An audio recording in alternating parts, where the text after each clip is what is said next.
आपको हमारे चैनल पे खुशामदीद कहते हैं। हमारे चैनल की वीडियोस को लाइक करें, सब्सक्राइब करें और इंटरेस्टिंग स्टोरियाँ देखने के लिए।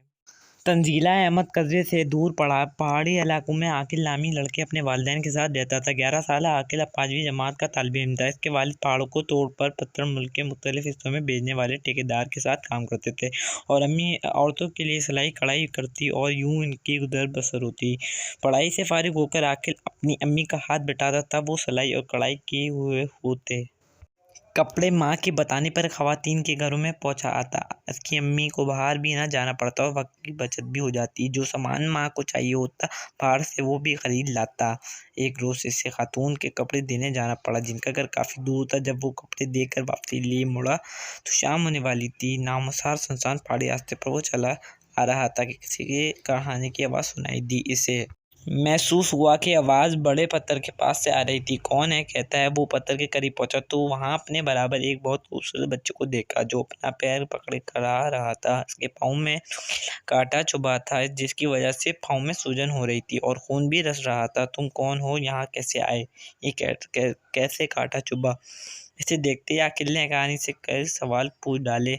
और तकलीफ हो रही है, कांटा निकालने की हिम्मत भी नहीं, क्या तुम मेरी मदद करोगे? बच्चे ने मदद मांगी तो वो सर हिलाते हुए इसके पाँव पर पास झुका। अरे वो देखो कितना खूबसूरत पत्थर है, आकिल ने एक तरफ इशारा करते हुए कहा। जैसे ही बच्चे ने उधर देखा आकिल ने झट से कांटा निकाल दिया। अरे कांटा निकल गया। अब मैं डर ही रहा था कि बहुत तकलीफ होगी, मगर तुमने तो कमाल कर दिया, बच्चे ने खुशी से कहा। आकिल मुस्कुराया और अपनी कलाई पर लिपटा रुमाल फाड़ इसके पाँव में पट्टी भी बांध दी। बहुत शुक्रिया दोस्त, मैं तुम्हारा साथ बन रहूँगा। शाम ढल रही है, अब हमें अपने घर जाना चाहिए। ठीक है, मगर तुम्हारा घर कहाँ है? तुमने अपना नाम भी नहीं बताया। मेरा नाम बंटू है और जंगल के उस पार हमारा घर है। बंटू आस्ते से उठ खड़ा हुआ और हाथ हिलाए हुए मुखालिफ समझ चलने लगा। आकिल भी तेजी से अपने घर की जानिब चल पड़ा। घर पहुंचा तो अम्मी को परेशान पाया। उन्होंने देर से आने की वजह पूछी तो आकिल ने सब सच सच बता दिया, जिस पर अम्मी ने इसे बहुत शाबाशी दी। आकिल के अब्बू रात में थके हारे घर आए तो बहुत परेशान थे। बीवी पूछने पर बोले कि ठेकेदार आम पत्थर बेचने की आड़ में गैर कानूनी तौर पर कीमती पत्थर स्मगल करता था। वो पकड़ा गया और काम का सिलसिला बंद हो गया है। अब पता नहीं घर का खर्च कैसे चलेगा। दिन गुजरते गए, सिलाई कढ़ाई की जमाई पूंजी खत्म हो चुकी थी। इस रोज़ इनके घर राशन नहीं था और इतने पैसे भी नहीं कि कुछ खरीदा जा सके।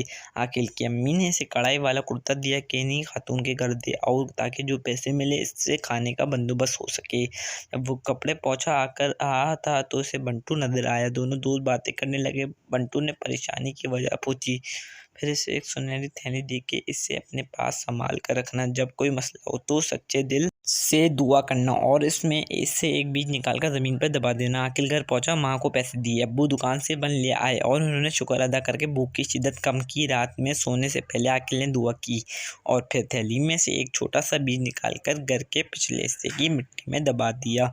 अगली सुबह वो दरवाजे पर तेज दस्तक से जागे। कौन है? आकिल अब्बू ने पूछा और दरवाजे पर खड़े अपने एक दोस्त को देख कर खुश हुए। एक बड़ी कंपनी ने पहाड़ों की खुदाई का हुकूमत से मुआहदा किया है। वहाँ के लोगों तुम्हारी ईमानदारी से मुतासिर होकर तुम्हें इंचार्ज बनाने के लिए कंपनी के नुमाइंदे से कह दिया है।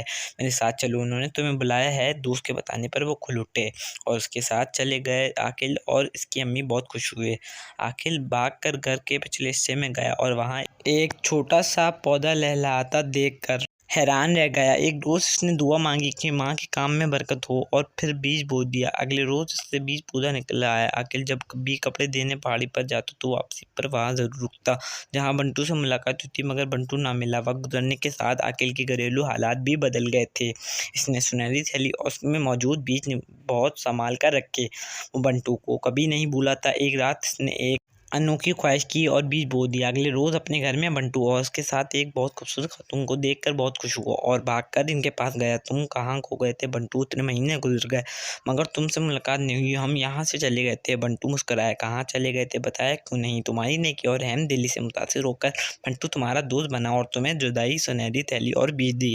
हम इंसान दोस्त हैं मगर हम इंसानों सामने नहीं आते। इस वक्त तुम्हारी ख्वाहिश पर हम तुमसे मिलने आने पड़ा। खातून ने कहा तो वो सब चौंके। अम्मी ठीक कह रही हैं, तुम मेहनती, अच्छे और रहम दिल इंसान हो। तुमने मेरी मदद की और मैंने तुम्हारी। अगर तुम ऐसी ख्वाहिश करते तो जो बुरी होती तो पौधा ना उगता और कभी ख्वाहिश पूरी होती।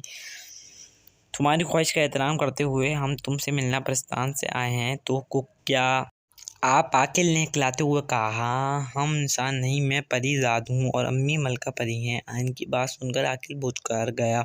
अब हमें जाना होगा। हमेशा अच्छा काम करना, झूठ से बचना और दूसरों की मदद करते रहना, वरना सुनहरी थैली और बीज गायब हो जाएंगे। अच्छा दोस्त, खुदा हाफिज, मंटूर ने कहा और इनके देखते ही देखते दोनों गायब हो गए।